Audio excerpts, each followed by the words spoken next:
सुरक्षेबद्दल police Patil meeting याविषयी police पाटलांना घेऊन सकाळी माननीय SDPO श्री सूरज जगताप यांच्या उपस्थितीमध्ये आज मोहोळ पोलीस स्टेशन या ठिकाणी मीटिंग घेण्यात आलेली आहे। या मीटिंगच्या विषयामध्ये सध्या आपण मोहोळच्या हद्दीमध्ये जे ग्राम सुरक्षा ॲक्टिवेट केलेलं आहे ते अजून त्याच्यामध्ये ते कार्यक्षम बनवण्याच्या अनुषंगाने ज्या ठिकाणी सध्या ते चालू नाही, एका ठिकाणी महिला पोलीस पाटील आहेत, त्या ठिकाणी त्यांना त्यांच्या मिस्टरांना त्या ठिकाणी त्यामध्ये सहभाग घेण्यासाठी सांगितलेलं आहे।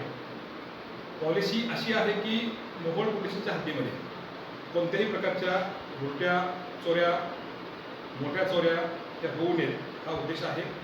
या अनुषंगानं ग्राम सुरक्षा दलांना येत्या शनिवारी एक रक्तदान शिबिराचा कार्यक्रम घेऊन त्यामध्ये त्यांना लाठी काठी शिट्ट्या टॉर्च पुन्हा T-शर्ट याचं वाटप करण्याचं नियोजन आहे शनिवारी। आणि त्या मीटिंगमध्ये पोलीस पाटलांना आता याच्यामध्ये मोहोळ पोलिसांच्या हद्दीमध्ये आमचे पोलीस अंमलदार अधिकारी आम्ही स्वतः प्रत्येक शाळेला भेटी देतच असतो, परंतु ग्रामस्तरावर पोलीस पाटलांनी सुद्धा प्रत्येक शाळेला भेटी देणं आवश्यक आहे। त्या ठिकाणच्या मुख्याध्यापक असतील, प्राचार्य असतील, त्यांच्याशी पोलीस पाटलांनी संपर्क वाढवला पाहिजे। त्या अनुषंगाने त्यांना सूचना देण्यात आलेल्या आहेत। उद्या ईद-ए-मिलाद आहे।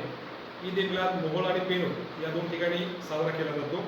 त्या अनुषंगानं सुसज्ज असा जवळजवळ 50 होमगार्ड्स आणि आपले जवळजवळ 80च्या आसपास आपला पोलीस स्टाफ त्या ठिकाणी बंदोबस्तासाठी उपलब्ध आहे।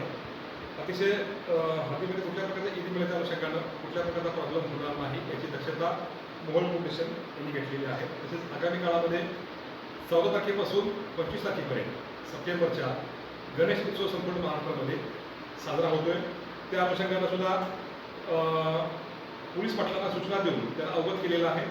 आणि भावी काळामध्ये जे मंडळाचे जे पदाधिकारी असतील त्यांना सुद्धा त्यामध्ये प्रत्येक मंडळानं धर्मदाय आयुक्ताकडं रजिस्ट्रेशन करणं आवश्यक आहे। त्या ठिकाणी स्थानिक स्वराज्य संस्थेची परमिशन घेणं आवश्यक आहे। त्याचप्रमाणे पोलीस स्टेशनला अर्ज करणं आवश्यक आहे। त्या अनुषंगाने त्यांना सूचना दिलेल्या आहेत।